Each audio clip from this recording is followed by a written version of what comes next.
Coming up, Tzu Chi volunteers conduct home visitations in Nepal to better understand quake survivors' needs. Worldwide elementary schools are closing down in Taiwan, which can spell disaster for the country's disadvantaged. Welcome to DaAi Headlines. I'm Helen Now. Thank you for joining us. Due to the powerful winds and heavy rains brought by Typhoon Saldalor, downed trees and broken branches can be seen everywhere. In Taiwan, Tzu Chi volunteers mobilized to clean up the calligraphy greenway, a popular destination for locals and visitors. Meanwhile, in New Taipei City, medical staff at Taipei Tzu Chi Hospital and Tzu Chi volunteers traveled to the mountainous region of Xingdian District to deliver relief items and check up on residents. Carrying boxes of relief items are medical staff at Taipei Tzu Chi Hospital and Tzu Chi volunteers. They're here today in Xingdian District to check up on those still recovering from the typhoon. Volunteers first meet the local barhead who injured one of his hands while cleaning up his home. The deputy superintendent of Taipei Tzu Chi Hospital quickly gives the senior a checkup. 这动有没有问题？动，现在可以，卡没呀，基本上没，卡没哈。 哦，这边跳，还好了，没有热，这个慢慢就会，可能动得多了，动得多就是很用心的清理。The senior worked really hard to clean up the area. He has bruises on his hands and small cuts on his leg. Cellulitis can develop if he doesn't care for his wounds carefully. I'm thankful for having the opportunity to care for disaster survivors on behalf of Master Zeng Yan. Besides providing simple medical consultations, the group also presented the disaster survivors with consolation cash and Master Zeng Yan's condolences. The team hopes the blessing from Master Zeng Yan can help those here find the strength to return their lives to normal as soon as possible. 人人心中爱的光亮聚集，就能为暗淡茫然的苦难人生带来光明。 I am truly grateful. The cleanup effort wouldn't be so smooth if it wasn't for the volunteers. So many people came to help us. Thank you, Master Zeng Yan. Over the years, medical staff at Taipei Tzu Chi Hospital have been caring for those living in the mountain regions of Xingdian District. In the wake of Typhoon Saldalor, medical personnel have once again come to make sure residents' medical needs are well taken care of.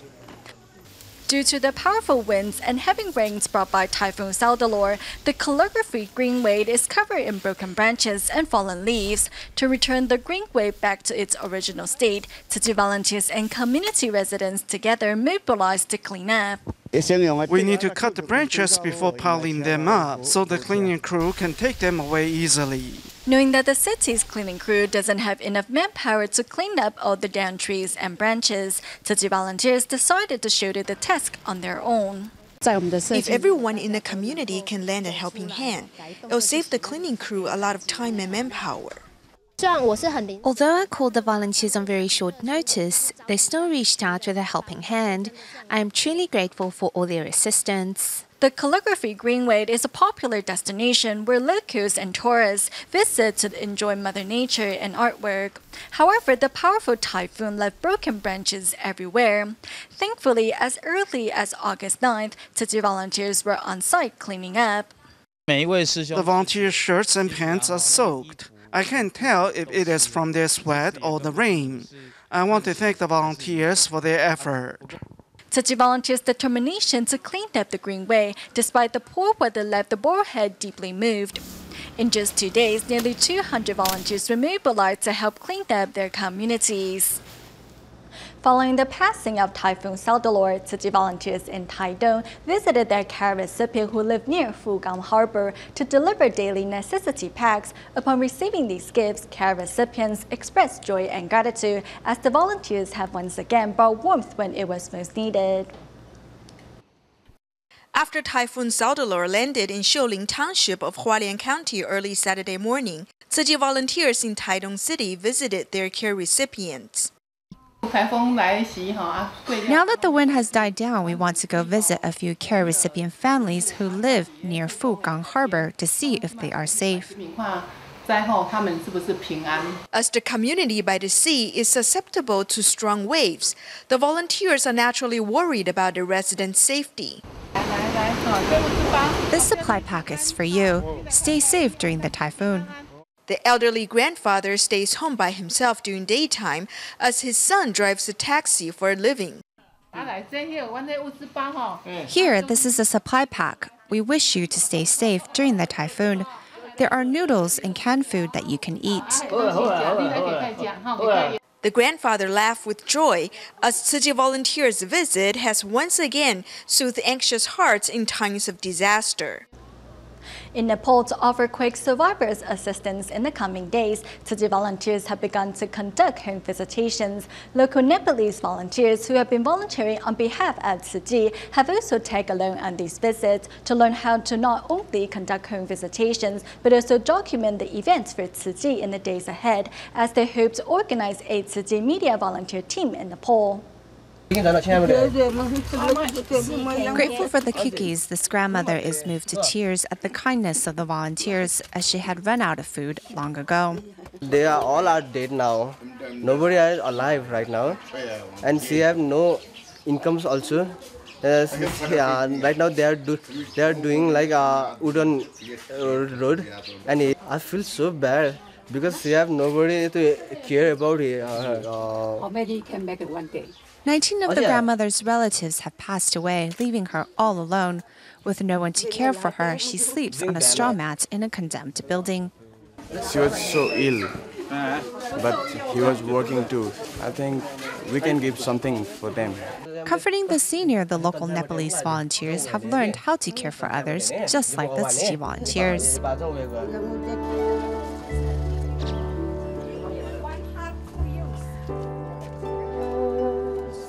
Entering other quake-affected areas, volunteers find many residents living in homes on the verge of collapsing. Today we have visited the Dadiko Chikharata. Like when we visit this place, because of earthquake, most of our house has been collapsed. Capturing images of the ruins, young Nepalese volunteers record the quake damage for posterity. After the home visitation is over, Tzu Chi volunteers teach the youngsters how to organize the photos. The volunteers hope to establish a Tzu Chi media volunteer team in Nepal before they leave the country. These youngsters learn quickly, and the volunteers rest assured in knowing the needy in Nepal are in good hands. Tzu Chi volunteer Ma Yongchang is a single father who takes care of his son and sick mother, in addition to working as a security guard for a freezer company. In spite of his busy life and hard work, Ma dedicates himself to doing recycling work for Tzu Chi and believes that the best way for him to guide his son is by setting a good example.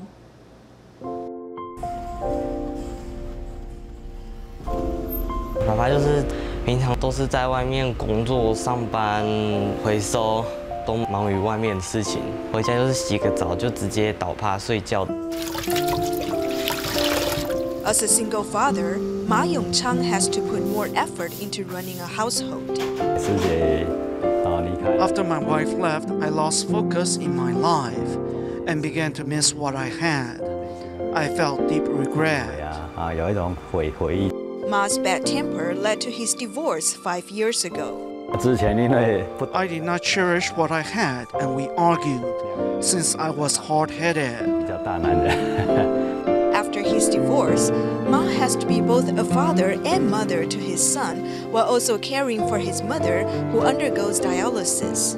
先看10站吧，先看10站吼，来明仔再来看心脏科的。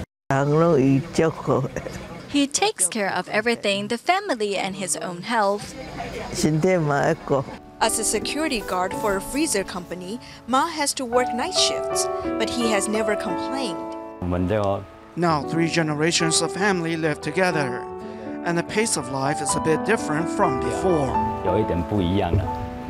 I help do household chores so Dad does not have to worry about that.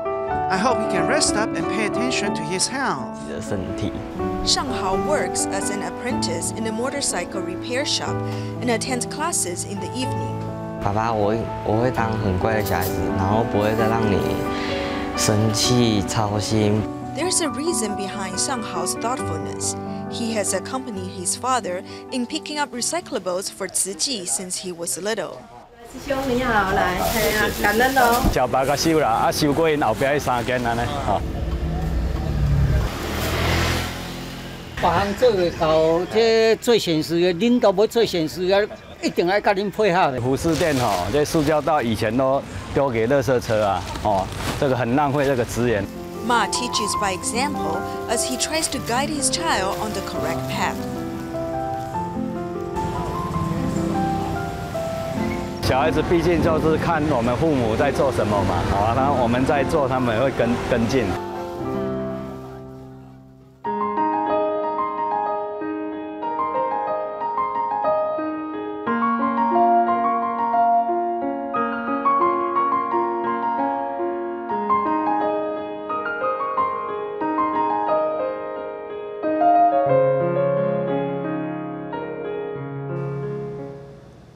Due to low birth rates and worsening rural exodus, elementary schools in Taiwan's remote regions can't get enough students. Many of these schools have less than 50 students and thus are forced to close down to conserve resources. However, scholars believe this will only further marginalize those already at an economy and educational disadvantage. Here's our report. Taiwan is a generally affluent country. It is all thanks to the country's readily available education system with at least one elementary school in every township, which helped cultivate a competitive workforce. However, the foundation that once gave birth to Taiwan's robust economy is now slowly crumbling as schools are being forced to shut down. At the end of July, as most elementary schools in Taiwan get ready for commencement in late August, Guangying Elementary of Nantou's Zhongliao Township is closing down instead. The school has celebrated its final summer vacation. All that is left for the faculty to do is to have the school assets ready to be transferred. We still have some computers left which will be given to Zhongliao Elementary. Whatever that is in good condition will be going over there. Just 15 years ago, the 91 earthquake devastated Zhongliao Township.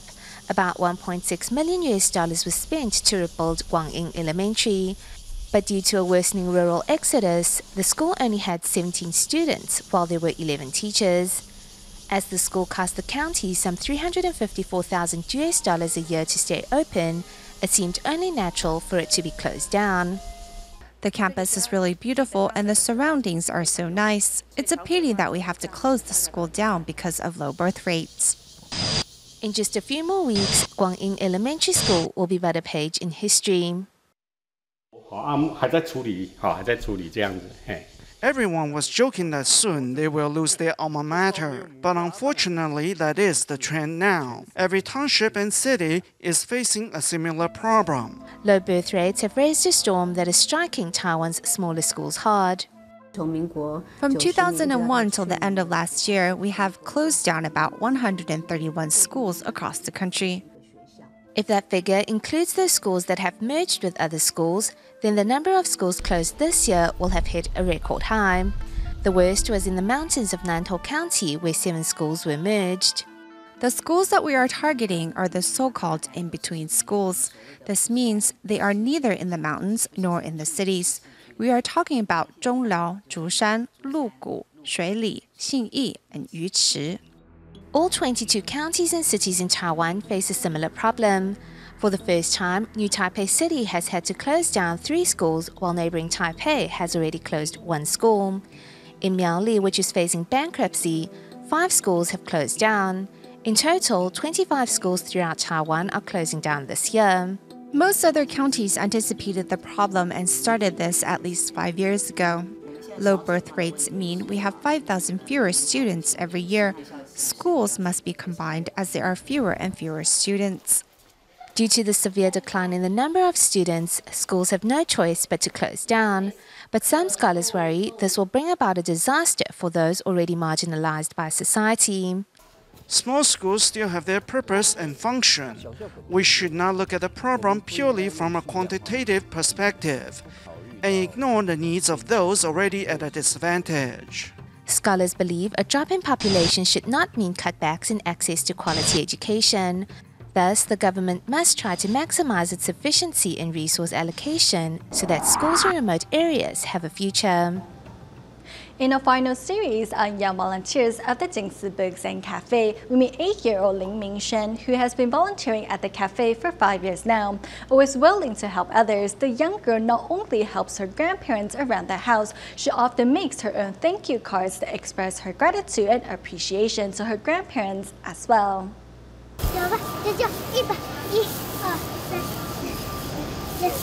An outgoing girl with seemingly endless energy, this is 8-year-old Ling Mingshen, who has been a young volunteer of the Jingsi Books and Cafe for 5 years now.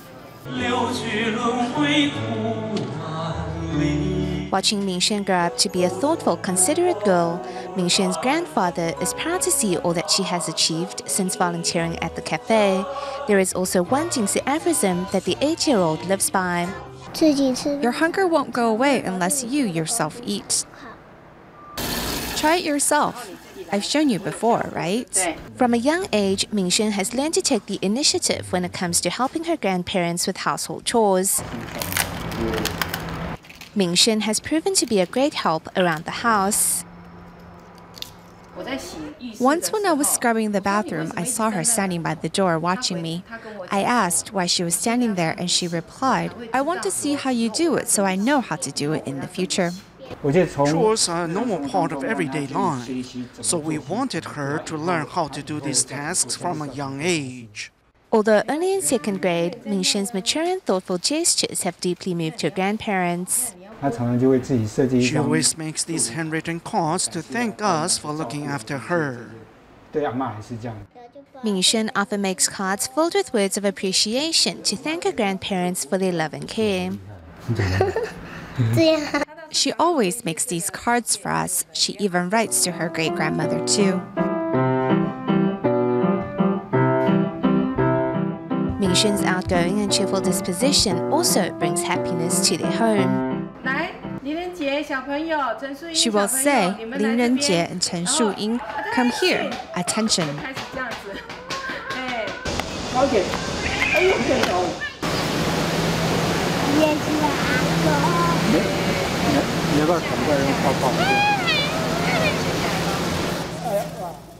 In our weekly series of Young Vegetarians, we traveled to Taichung, Taiwan to meet 11-year-old Lu Jingyuan, who was a vegetarian since birth. When Lu was in preschool, however, his grandpa often bought meat for him to enjoy.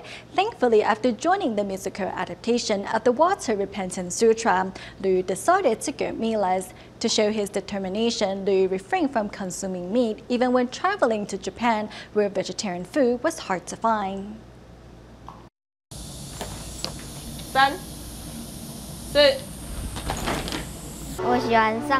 I love attending martial arts classes because I will be able to eat more after exercising. I can probably eat 1 to 2 bowls of rice. Many people believe that eating vegetables makes you hungry quickly. Meat-free diets have a positive impact on our mood. Everyone should refrain from eating meat because it is better for our health, and it is a good way to protect animals. Being a vegetarian is good for our health and reduces the risk of getting cancer. Going meatless is a good way to show our love for the planet and animals. I've been studying at Hongmin since I was in kindergarten. My school provides meat-free meals every day. Jingyuan is a very outgoing child. Everyone likes him. He has a kind heart and is always willing to extend a helping hand. I ate salmon and cod almost every day when I was pregnant with my first and second child. As a result, both of them have atopic eczema. When I was pregnant with my third child, however, I was already a vegetarian. When Jingyuan was born, he didn't have any skin problems. Jingyuan is also doing really well in school.